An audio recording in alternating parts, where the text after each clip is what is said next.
हा बरोबर आहे.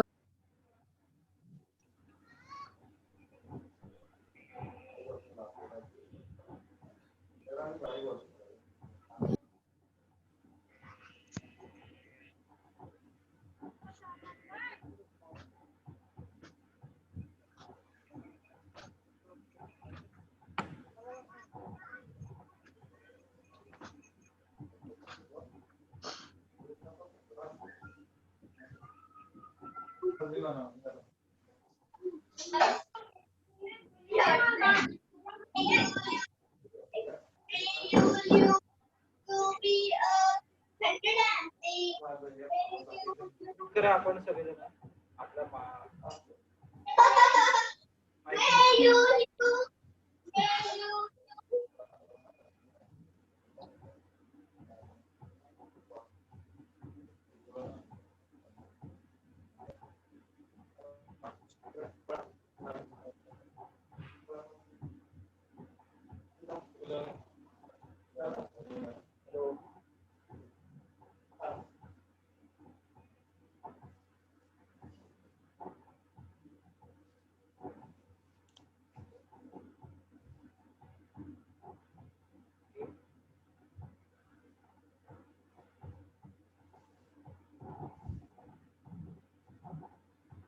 Good morning students.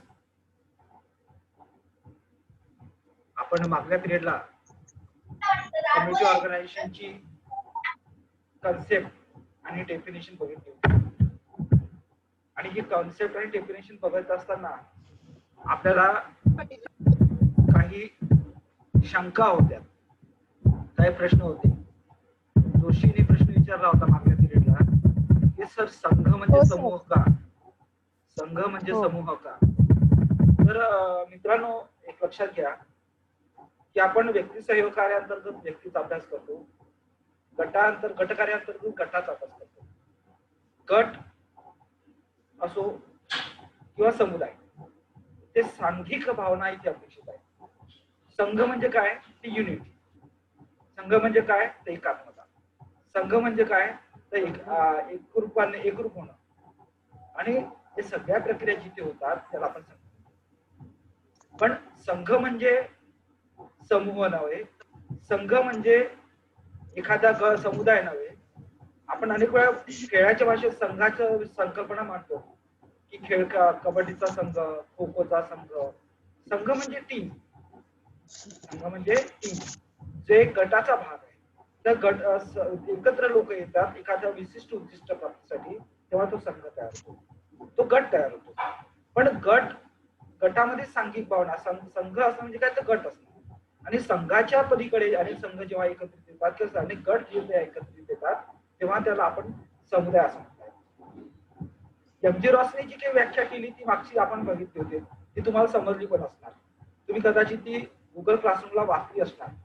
आणि त्यामध्ये त्या सगळ्या संकल्पना स्पष्ट झाल्या की लोकांनी एकत्र यायचं, त्यांच्या गरजा ओळखायच्या, त्यांच्या गरजांच्या अनुषंगाने त्या गरजांच्या आधारे उद्देश निश्चित करायचे, त्यानंतर त्याला क्रमवारीता लावायची, त्यानंतर मग आपल्या समुदायामध्ये असलेल्या आंतरिक आणि बाह्य साधनांचा शोध घ्यायचा आणि शोध घेतल्यानंतर त्या गरजांच्या पूर्तीसाठी योग्य ती उपक्रमिता राबवायची किंवा कुठल्या क्रिएटिव्ह आणि सहकार्यात्मक आणि सांघिकरित्या एक उपक्रम राबवायचा. अशा प्रकारची एक भावना विकसित करणारं काम हे समुदायाच्या माध्यमातून झालं. समुदाय जेव्हा एकत्रित येतो तेव्हा समुदाय संघटन होतं, असं एकत्रित आहे. पण कशावर एकत्रित येतो, तर गरजांवर आधारित तो एकत्रित होतो. उगाच समुदाय एकत्रित येत नाही. आणि म्हणून समुदाय संघटनेची व्याख्या करताना जी काही व्याख्या आपण बघितली, त्याचं विश्लेषण मागच्या पिरियडला बघितलं आपण, ते आपण बघितलं, चर्चा केली. त्यानंतर आपण पुढे वळूया संकल्पना समुदाय विकासाची.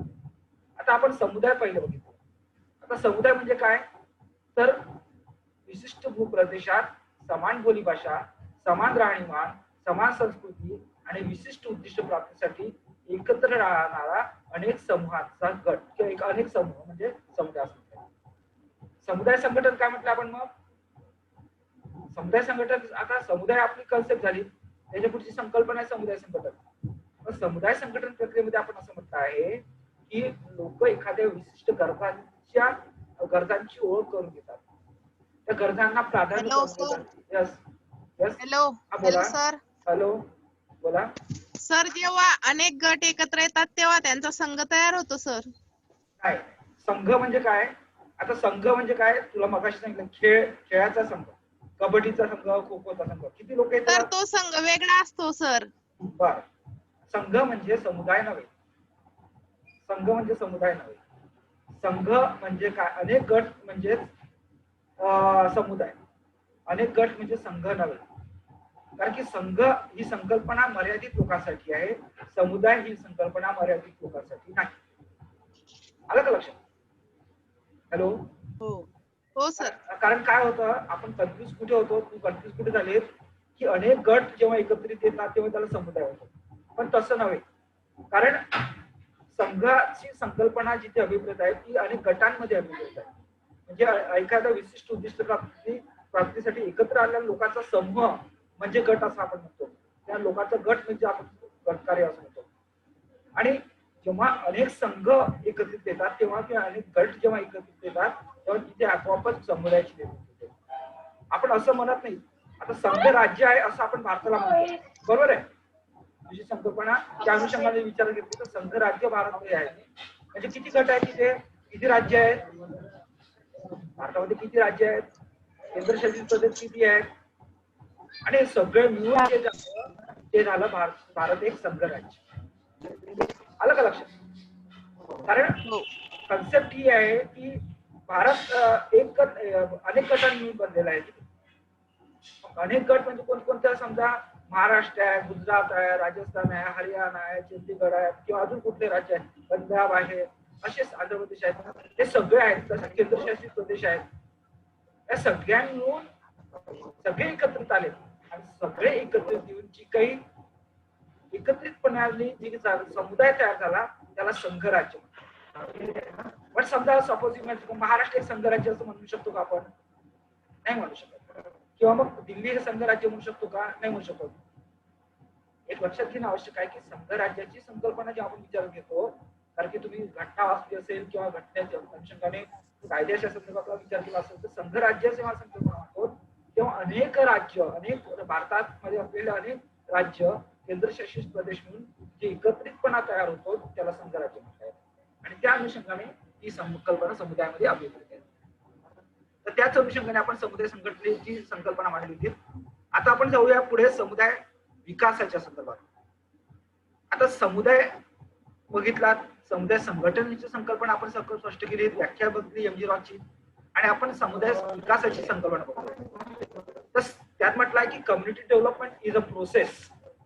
Community development is a process where community member come together to take collective action and generate solution to common problems. ही युनायटेड नेशननी केलेली आहे. म्हणजे समुदाय विकास ही अशी प्रक्रिया आहे जिथे समुदायातील लोक एकत्रित येतात. समुदायातील लोक एकत्रित येतात. आपण समुदाय संघटनेमध्ये काय बघितलं की समुदायातील लोक गरजा ओळखतात, गरजांना प्राधान्य देतात, त्या सोडण्यासाठी साधनं शोधतात आणि त्यासाठी सहकार्यात्मक आणि सांघिकरित्या ते प्रयत्न करतात. ते आपण बघितलं. मग इथे व्याख्येमध्ये काय फरक आहे तर लोक एकत्रित येतात, पण ही ऍक्टिव्ह ऍक्शन प्रोसेस आहे, ही लोक गॅदरिंग प्रोसेस आहे, लोकांना एकत्रित करण्याची प्रक्रिया ऑर्गनायझेशन, आणि ही ऍक्शन टर्मिनल प्रोसेस आहे. People come together to take collective action. Action घ्यायचे, लोक एकत्रित येणं हाच कम्युनिटी ऑर्गनायझेशनचा भाग झाला. परंतु लोक कम्युनिटी ऑर्गनायझेशनच्या माध्यमातून एकत्रित आल्यानंतर ती कलेक्टिव्ह ऍक्शन घेणं, तो क्रिया पार पडणं किंवा तो उपक्रम पार पडणं किंवा त्या विकासाच्या संदर्भातली प्रक्रिया राबवणं म्हणजेच कम्युनिटी डेव्हलपमेंट आहे. म्हणून असं म्हटलं आहे की community development is a process where community member come together to take collective action. कशासाठी एकत्रित येतात ते लोक? तर टेक कलेक्टिव्ह ऍक्शन, एकत्रित कृती करण्यासाठी. विखुरलेली असले, सपोज इमेजिन करा की आपल्या इथे बघा एखाद्या संदर्भात काही करायचा कार्यक्रम करायचा आहे, तर म्हटलं की सगळ्यांनी एकत्रित येऊन कार्यक्रम करायचा आहे तर तो कार्यक्रम चांगल्या प्रकारे पार पडतो. परंतु कोणी म्हणेल जाऊ दे माझी काय जबाबदारी आहे, कोणी म्हणेल नाही मला काम आहे, कोणी म्हणेल अजून काही आहे. वेगवेगळं विखुरल्या गेले तुम्ही, आणि विखुरल्या गेल्यामुळे काय होतं की कलेक्टिव्ह ऍक्शन होत नाही. एकत्रितपणे येऊन तुम्ही जेव्हा ती ऍक्शन करतात, जी कृती करतात, जो उपक्रम राबवतात आणि तुम्हाला जी समस्या आहे ती समस्या सोडण्यासाठी कार्य करतात किंवा समस्येवर मार्ग शोधतात, तेव्हा त्याला कम्युनिटी डेव्हलपमेंट म्हणतात. कम्युनिटी डेव्हलपमेंट म्हणजे जिथे काही नाही तिथे लगेच काहीतरी उगवणं म्हणजे कम्युनिटी डेव्हलपमेंट नव्हे. जिथे माणसाला काही विकास झाला नाही तिथे एका क्षणात विकास घडणं म्हणजे कम्युनिटी ऑर्गनायझेशन डेव्हलपमेंट नाही, सामुदायिक विकास नाही. तर सामुदायिक विकास असं म्हणतं की लोकांनी पहिले एकत्र येणं, त्या संदर्भातले ऍक्शन एकत्रितपणे राबवणं आणि ऍक्शन काय राबवायची आहे, to generate solution to common problem. म्हणजे एखादा सर्वसामान्य प्रश्न असेल त्या सर्वसामान्य प्रश्नांवर जनरेट सोल्युशन म्हणजे उत्तर शोधणं. आणि हे उत्तर शोधण्याचं काम आपल्याला कम्युनिटी डेव्हलपमेंट मधून करायचं आहे. आज तुम्हाला माहित असेल की भारतात, मी मागच्या पिरियडला सांगितलं की भारतात इटावा पायलट प्रोजेक्ट पासून अनेक प्रोजेक्ट सुरू झाले आणि हे प्रोजेक्ट सुरू झालेत, राबवले गेलेत, त्याच्यावर पैसा दिला गेला. पहिल्या पंचवार्षिक योजनेमध्ये इटावा पायलट प्रोजेक्ट राबवला गेला, त्या संदर्भातल्या इतिहासात आपण चर्चा करणारच आहोत. परंतु हे सगळं करत असताना या सगळ्यातून आउटपुट जो मिळाला पाहिजे तो मिळाला नाही, कारण की लोक एकत्रित आले नाही, त्यांनी कलेक्टिव्ह ऍक्शन घेतली नाही. कलेक्टिव्ह ऍक्शन घेऊन आपल्याला आपला प्रश्न कसा सोडवायचा या संदर्भात सोल्युशनच लोकांनी शोधले. प्रश्न पण शासनाने दिला, उत्तर पण शासनाने दिलं आणि त्यामुळे काय झालं की लोकांना हा तो आपला प्रश्न वाटला नाही, लोकांमध्ये डेव्हलपमेंटचा विचार निर्माण झाला नाही.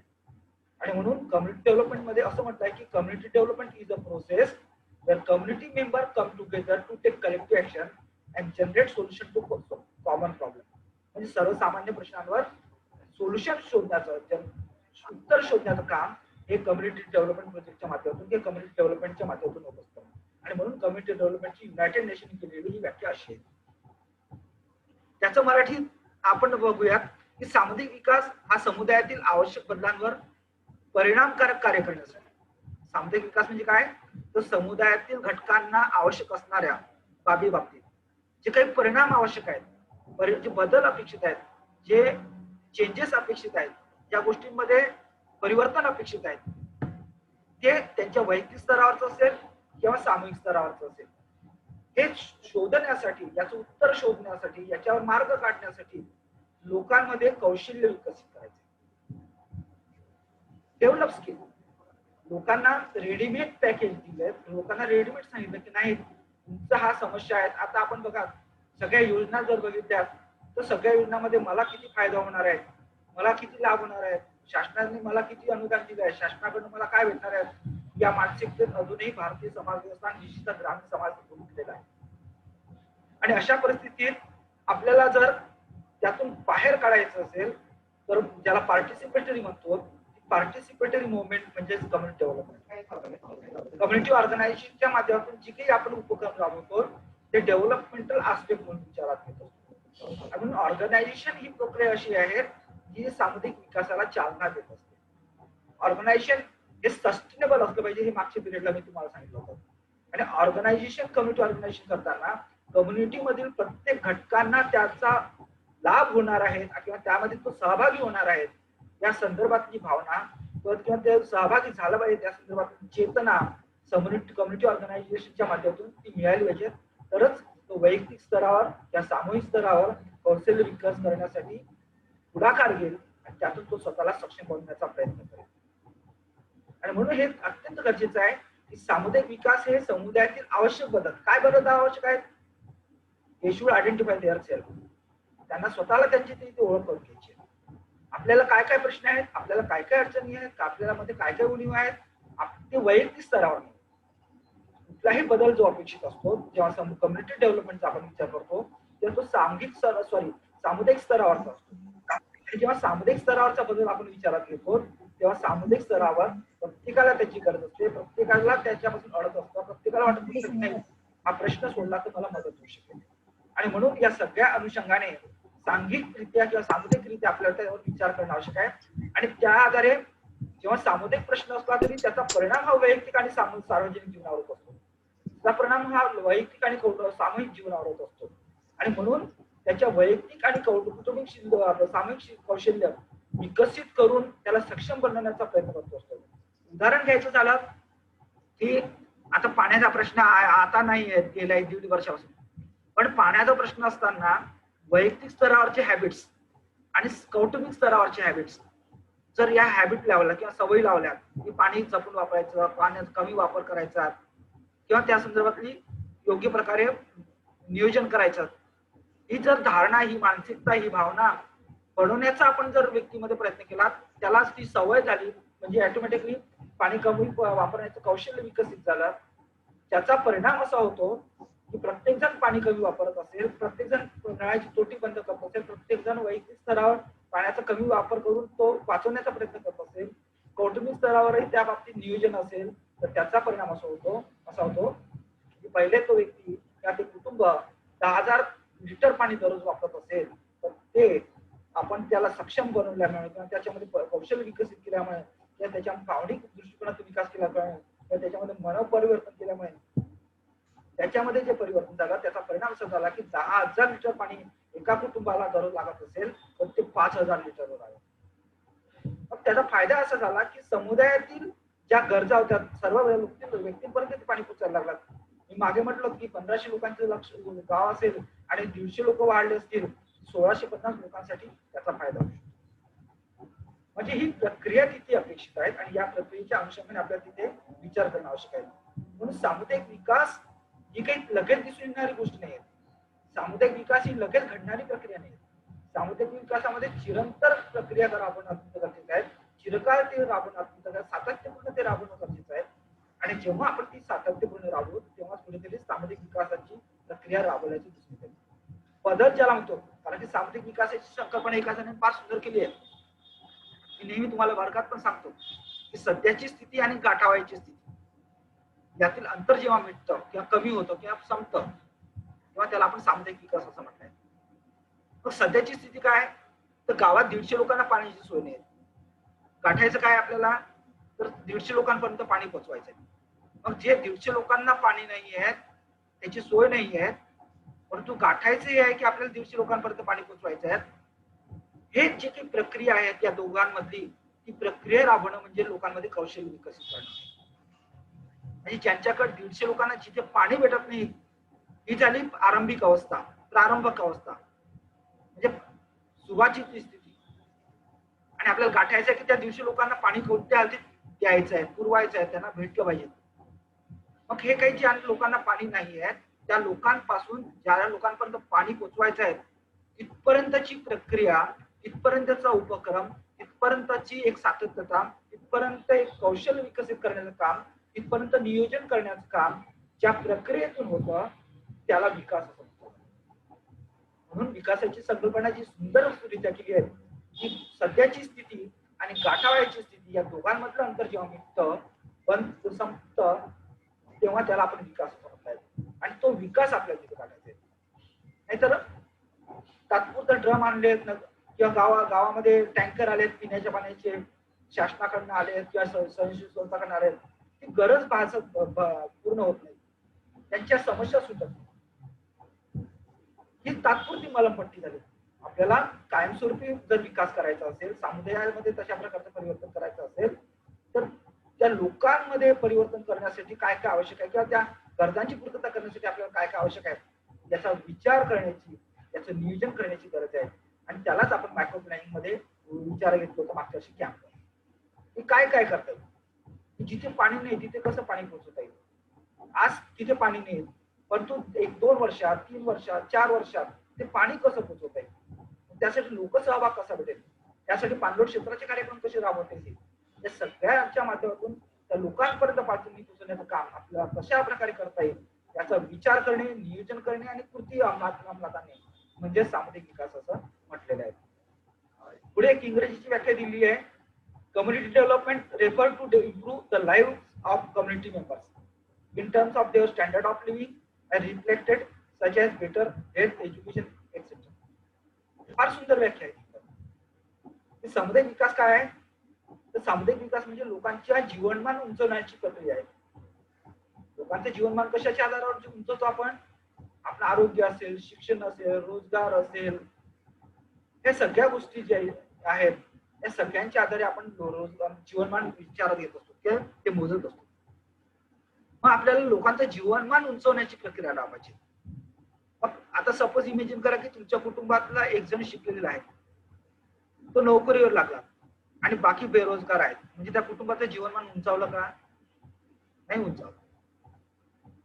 आपल्या कुटुंबातील मग तो शिक्षित असो, अशिक्षित असो, मागासलेला असो, दुर्लक्षित असो, आळशी असो, प्रत्येकाचा विकास होईल, प्रत्येकाला संधी भेटेल, प्रत्येक जण रोजगाराला लागेल, प्रत्येक जण चांगलं कमाई करू शकेल, तर त्या कुटुंबाचा दर्जा वाढेल, त्याचं जीवनमान वाढेल, त्याचं आरोग्य वाढेल, त्याचं शिक्षण संदर्भातील प्रक्रिया वाढेल, हे सगळं वाढेल. मला म्हणायचं आहे की आपण आज अनेक वेळा संकुचित विचार करतो की माझ्या कुटुंबातील लोकांनी चांगलं शिकलं पाहिजे, माझ्या कुटुंबातील लोकांनी पुढे गेलं पाहिजे, माझ्या मुलांना मी असं घडवेल, माझ्या मुलींना मी तसं घडवेल, या सगळ्या प्रक्रिया आपण आपल्या कुटुंबापुरती विचारात येतो. पण आपला चुलत भाऊ असतो, आपल्या चुलत बहीण असते, आपल्याच कुटुंबातील दुसरा सदस्य असतो, तो मजुरी करत असतो, तो कुठेतरी मागासलेला असतो, आपण त्याकडे दुर्लक्ष करतो. तशीच प्रक्रिया एक मिनिट बोलू नका म्हणतो.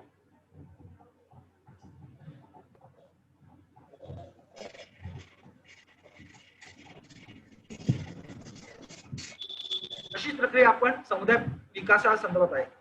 समुदायातील विकास याचा अर्थ अभिप्रेत असा आहे की समुदायातील प्रत्येक घटकाचा विकास, तो कुठल्याही समाज रचनेचा घटक असो, कुठल्याही जातीचा घटक असो, कुठल्याही पंथाचा घटक असो, तो सक्षम झाला पाहिजे. त्याच्यामध्ये स्वतःच्या विकासासाठीची आणि समुदायाच्या विकासासाठीची कौशल्य विकसित झाली पाहिजेत. हा विचार रुजवणं म्हणजे सामुदायिक विकास प्रक्रिया होय. आणि सामुदायिक विकास प्रक्रिया रुजवण्यासाठी आपल्याला समुदाय संघटन प्रक्रिया, ज्याला कम्युनिटी ऑर्गनायझेशन प्रक्रिया, हे आपल्याला रुजवणं गरजेचं आहे. म्हणून community development refer to improve life of community member. काय करतं refer to improve the life of community member, म्हणजे समुदायातील लोकांचं जीवनमान उंचावणं, यासाठी कम्युनिटी डेव्हलपमेंट रेफर करतात, सुचवतं. इन टर्म्स ऑफ कशा संदर्भात ते सुचवतं? The standard of living reflected as better in health. त्यांना चांगलं शिक्षण भेटलं पाहिजे, त्यांना चांगलं आरोग्य भेटलं पाहिजे, त्यांना रोजगार भेटला पाहिजे, त्यांना सुविधा भेटल्या पाहिजे, त्यांना अनेक प्रकारच्या ज्या आवश्यक गोष्टी आहेत त्या गोष्टी भेटल्या पाहिजेत. या सगळ्या संदर्भात भेटण्यासंदर्भातला विचार केला पाहिजे. जेव्हा जागतिक स्तरावर आपण विचार करतो तर स्टँडर्ड ऑफ लिव्हिंग भारताचं आणि अमेरिकेचं, भारताचं आणि जर्मनीचं, भारताचं आणि इंग्लंडचं, याचा जेव्हा आपण कम्पॅरेटिव्हली विचार करतो तेव्हा एका व्यक्तीवर होणारा 100 रुपयामागे किती खर्च एका व्यक्तीवर होतो ते विचारात घेतला तर भारताचं साधारण 16-17 रुपये होतं, अमेरिकेचा साधारणतः 38-40 रुपये होतो. त्या तुलनेत आपण विचार करू शकतो. म्हणजे भारताची कमाई 1 रुपयाचा 100 रुपये असेल तर 100 रुपयाचा किती टक्के पैसा हा व्यक्तीच्या जीवनमानावर किंवा जीवन दर्जावर खर्च होतो त्याचाही विचार आपल्याला करणं गरजेचं आहे. आणि म्हणून आपण सामुदायिक विकासाची संकल्पना जी विचारात घेतली आहे, सामाजिक विकासाची संकल्पना विचारात घेताना लक्षात घेणं गरजेचं आहे की आपल्याला समुदायाच्या सर्वांगीण घटकाच्या विकासासाठी, नुसतं एका नाही, सर्वांगीण घटकाच्या विकासासाठी, त्यांचा दर्जा उंचवण्यासाठी, त्यांचं जीवनमान उंचवण्यासाठी जे काही उपक्रम राबवायचे आहेत त्याला सामाजिक विकास असतो. ते लोकांनी राबवायचे, it is a part of their duties, आणि ते लोकांनी राबवणं म्हणजे सामाजिक विकास असे आपण इथे म्हटलं. इथे ही आपली सामुदायिक विकासाची संकल्पना, समुदाय संघटनेची संकल्पना संपली आहे. आता कोणाला जर याच्या संदर्भात अडचणी असतील तर अजूनही विचारू शकतात. आता अण्णा हजारेंनी सामुदायिक विकासाचा प्रकल्प राबवला, राळेगण सिंधी. पण ते राळेगण सिंधी होतं पहिलं गावाचं. आता सिंधी काय होतं, तिथे दारू होती, तिथे लोक चोऱ्या करायचे, तिथे लोक आळशी झाले होते, शेतीचं उत्पन्न यायचं नाही, नंतर कुटुंब अनेक दारिद्र्य रेषेखाली होते, अशा अनेक गोष्टी होत्या. परंतु लोकांना संघटित करण्याचं काम अण्णा हजारेंनी पहिले केलं, पोपटराव पवारांनी पहिले तसं काम केलं, आणि म्हणून राळेगण सिद्धीचं सिद्ध झालं. त्यांनी काय चराईबंदी, खुराटबंदी, नसबंदी, या सगळ्या बंदी ज्या आहेत त्या बंदी गावात राबवल्यात समुदायाच्या सहभागातून, आणि त्यातून सहभागातून ही प्रक्रिया राबवल्यामुळे साहजिकच सामुदायिक विकासाची अनेक प्रकल्प, मग ते शासकीय स्तरावरचे असोत किंवा NGOच्या स्तरावरचे असोत, इंडो जर्मन प्रोजेक्ट असो ते इतर कुठले प्रोजेक्ट असो हे राबवले गेले. त्या काळात मला आठवतं की नगर जिल्ह्यामध्ये इंडो जर्मन प्रोजेक्ट फार मोठ्या प्रमाणात राबवत होतात आणि अण्णा हजारे त्याचे स्रोत आहेत की इंडो जर्मन प्रोजेक्टच्या माध्यमातून अनेक वॉटरशेडची कामं अनेक नगर जिल्ह्यामध्ये वॉटरशेडची कामं झालेली आहेत.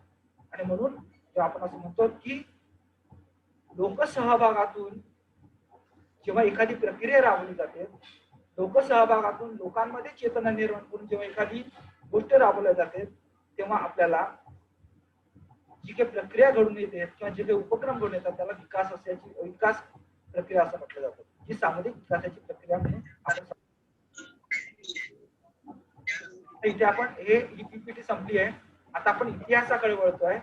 याच्याबद्दल मला विचारायचं आहे, कोणाला काही शंका असतील तर सांगा. सर मला आहे सर शंका. सांग, विचार. तर आता आपले गावामध्ये तेव्हा जेव्हा ते सगळे समूह एकत्र येतात तेव्हा त्यांचा संघ तयार होतो सर. नाही बेटा, संघ नाही म्हणत त्याला. पुन्हा तुला हो सर, त्यांना ग्राम संघ म्हणतात ना सर. आता मी तुला भारताच्या संघ राज्याची संकल्पना सांगितली, त्यात तुला कळलं नाही का? ग्रामसंघ ही जी कुठे वाचलो तू हे? सर मी काम करते ना त्याच्यामुळे सांगते. हो बरोबर आहे. ग्रामसंघ ही संकल्पना अनेक टीम साठी असू शकते परंतु समुदाया संदर्भात नाही होऊ शकत. मी परत सांगतो, अनेक ग्रुप साठी असू शकते. अनेक ग्रुप एकत्र येणार किती काळासाठी येणार आहे ते ग्रुप? मला हे सांग, जे गट आहेत तुझे ते किती काळासाठी एकत्र येणार आहेत? 10, 15, 20 वर्षासाठी सर. नंतर चालूच राहणार आहे सर. गट कुठे बंद होणार आहे सर? नाही, त्यात तू जो उपक्रम, शासन जो उपक्रम तू राबवणार आहे तो उपक्रम विशिष्ट कालावधीसाठी कालावधी असा ठरलेला नाहीये सर त्याचा.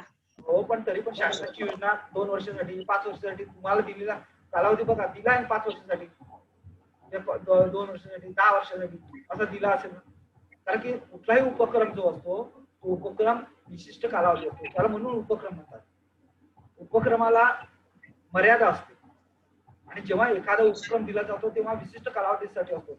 म्हणून जे मुलं दरवर्षी 11 महिन्यानंतर त्याला परत तुम्हाला रिवाइज करतात. का करतात 11 महिन्यानंतर? तर की 11 महिन्यानंतर त्याला एक्सटेन्शन भेटतं त्या उपक्रमाला. आणि म्हणून जेव्हा तुम्ही अनेक गट मिळून जेव्हा एक संघ गाव संघ म्हटलंय तुला, तर काय म्हटलंय? कारण की विशिष्ट कालावधीसाठी तो उपक्रम आहे आणि त्यानंतर तो संपणार आहे. त्यामुळे आणि म्हणून आपलं काय समुदायाची संकल्पना इथे काय आहे? एखाद्या विशिष्ट भूप्रदेशात कायमस्वरूपी वास्तव्य करणारा, समान बोलीभाषा बोलणारा, समान उद्दिष्ट असणारा आणि विशिष्ट उद्दिष्ट प्राप्तीसाठी कार्यरत असणारा, तो कायमस्वरूपी राहणारा गट आहे आपला समुदाय. ते डिझॉल्व नाही आहे. तुमचे जे गट आहेत ते काम संपलं, उपक्रम संपला, योजना संपली, काही अजून कार्यक्रम संपला, डिझॉल्व होते, वेगवेगळे होते, ते त्यांच्या मार्गाने काम करायला लागते. परंतु जिथे आपण समुदायाच्या संदर्भात काम करतो, आता तुझं गाव आहे समजा 1700 गाव डिझॉल्व 1700 गावातली लोक डिझॉल्व म्हणजे काय? तर विखुरले जाईल का 1700 गाव? की 1700 गावाची लोक 2 वर्षानंतर या गावा इकडे चाले जातील, 2 वर्षानंतर तिकडे चाले जातील, असं होईल का? नाही, ते कायमस्वरूपी तिथे वास्तव्य करतील. पण आता तुम्ही ज्या गावात त्या संघामध्ये काम करते, त्या संघामध्ये किती गट आहेत गावातले? 25 गट आहे सर. 25 गटात किती गट चालू राहतील असं वाटतं तुला? तर गट तर तयारच होत आहे ना अजून. नाही, नवीन तयार होणं हा नवीन भाग झाला, परंतु एक गट चालला, 10 वर्ष चालला, 10 वर्षानंतर तो डिझॉल्व झाला, बरोबर आहे की? हो. म्हणजे तो स्थिर नाही राहिला. आपल्याला स्थिर स्वरूपाचा विचार करायचा आहे, जे टिकणार आहे. 1700 गावाचं नाव कायमस्वरूपी टिकणार आहे, बरोबर आहे? हो. म्हणून 1700 काय समुदाय झाला, बरोबर आहे की? परंतु 1700 मध्ये एखाद्या उपक्रमासाठी काम करणारा गट किंवा अनेक गट हे गाव संघ झाले. आलं का लक्षात? हो. ही आहे वेगळी. अजून कोणाला काही प्रश्न?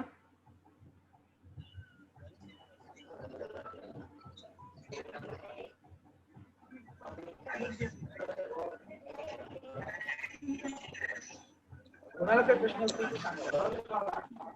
यस.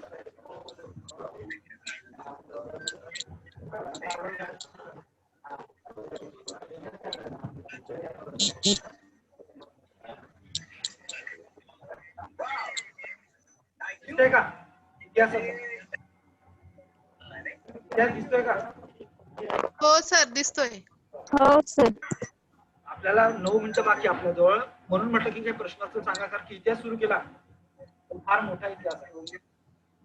त्यातही आपल्याला अभ्यासक्रमाअंतर्गत भारतातील समुदाय संघटनेचा एक इतिहास आहे. समुदाय संघटनेचा भारतातील इतिहास शिकण्यापूर्वी आपल्याला इंग्लंड मधल्या आणि अमेरिकेचा इतिहास थोडक्यात जाणून घेणं गरजेचं आहे. कारण की याचा बाप कोण आहे हेच आपल्याला माहित नसलं, डायरेक्ट पोराचाच आपण इतिहास शिकवायला लागलो तर आपल्याला ते चुकीचं राहील. त्यामुळे आपल्याला सुरुवात करून झाली समुदाय संघटन प्रक्रियेची हे विचारात घेणं गरजेचं आहे. आणि त्यासाठी आपल्याला इंग्लंडमध्ये इतिहास शोधावा लागेल, अमेरिकेचा त्यानंतर इतिहास शोधावा लागेल, आणि त्यानंतर भारतात जो काही झाला त्या संदर्भात विचार करणं गरजेचं आहे. आणि म्हणून आपल्याला या संदर्भात पुढच्या पिरियडला आपण हा संदर्भात चर्चा करू. म्हणून म्हटलं काही प्रश्न असतील तर सांगा. तरी माझ्याकडे तयार आहे पण वेळ कमी आहे.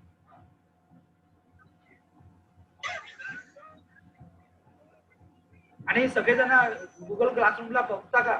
दोघी जणींनी बघितले तर मला दिसलं उज्ज्वला धनगर आणि जोशी या दोघींनी काही लाईव्ह बघितल्यात.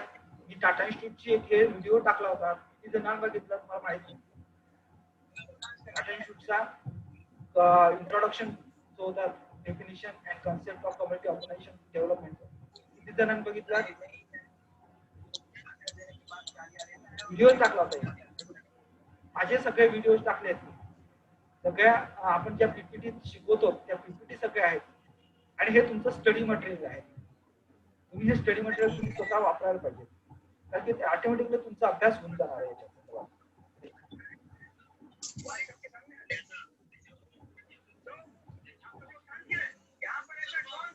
कोणाचा टीव्ही सुरू आहे? टीव्ही कोणाचा सुरू आहे? कोणाला प्रश्न असतील ते विचारा. माझ्याकडे 3 मिनिटं, आपलं 7 मिनिटं बाकी आहे, अजून 6 मिनिटं बाकी आहे. सॉरी, कोणाला काही विचारायचं तर ठीक, नाही तिथे आपण पिरियड संपू. तर इतिहास सुरू करायला म्हटलं की तो कंटिन्यू आला पाहिजे. पुढच्या पिरियडला तो कंटिन्यू नको व्हायला, एकसारखं शिकवला गेला पाहिजे.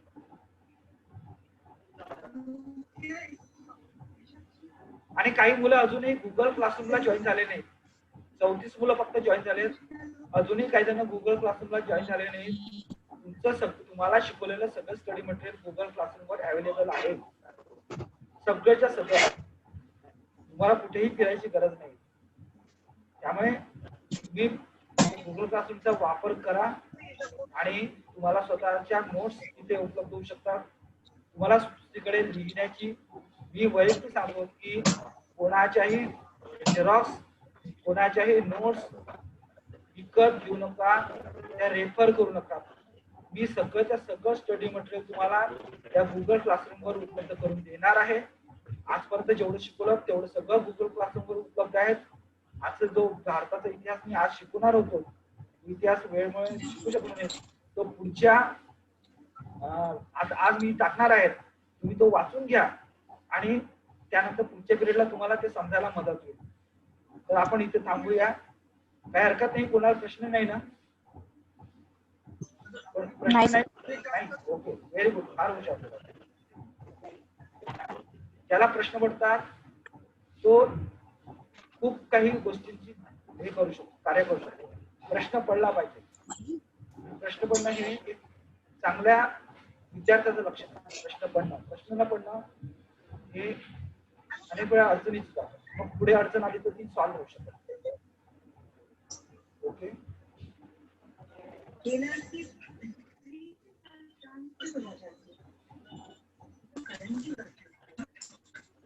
तुम्हाला पुढच्या आठवड्यात एक टेस्ट राहणार आहे 20 मार्काची, आणि 20 मार्काची टेस्ट ऑनलाईन राहणार आहे. 40 मिनिटाची टेस्ट, आपलं 30 मिनिटाची टेस्ट राहणार आहे. 30 प्रश्न असणार आहेत. 1 मार्काचा 1 प्रश्न असणार आहे. तुम्हाला ऑनलाईन टेस्ट द्यायची आहे, गुगल बरंच ती टेस्ट राहणार आहेत, ऑब्जेक्टिव्ह टाईप प्रश्न असणार आहेत. आणि आजपर्यंत म्हणजे मी या आठवड्यापर्यंत शुक्रवारपर्यंत जेवढं शिकवलं ते मी यापर्यंत त्या सगळ्यांवरती टेस्ट आधारित असणार आहे. त्यामुळे आणि त्याचे मार्क तुम्हाला काउंट होणार आहेत, तेवढ्याचा जो काही इंटरनल मार्क्स असतात त्या अंतर्गत ते मार्क्स काउंट होणार आहेत. त्यामुळे पुढच्या सोमवारी तुमची टेस्ट असणार आहे या सगळ्या प्रक्रिया. तर सगळ्या विद्यार्थ्यांनी याची नोंद घ्यायची आहे. 20 मार्काची टेस्ट, सॉरी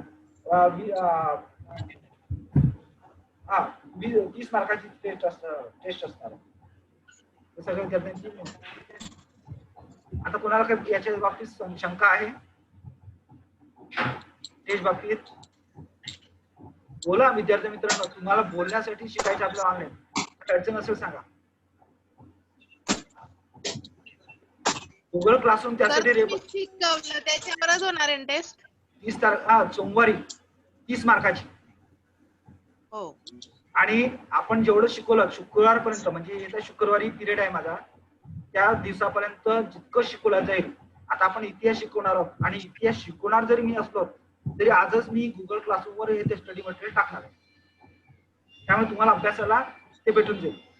आलं का लक्षात? तर त्यामुळे तुम्ही सगळ्यांनी त्याची तयारी करायची आहे. MCQ टाईप प्रश्न राहतील, तुम्हाला फक्त क्लिक करायचं आहे आणि स्वतःच ईमेल टाकायचं आहे तिथे आणि ती प्रश्नपत्रिका सबमिट करायची आहे. 30 मिनिटानंतर ऑटोमॅटिकली ती प्रश्नपत्रिका बंद होऊन जाईल.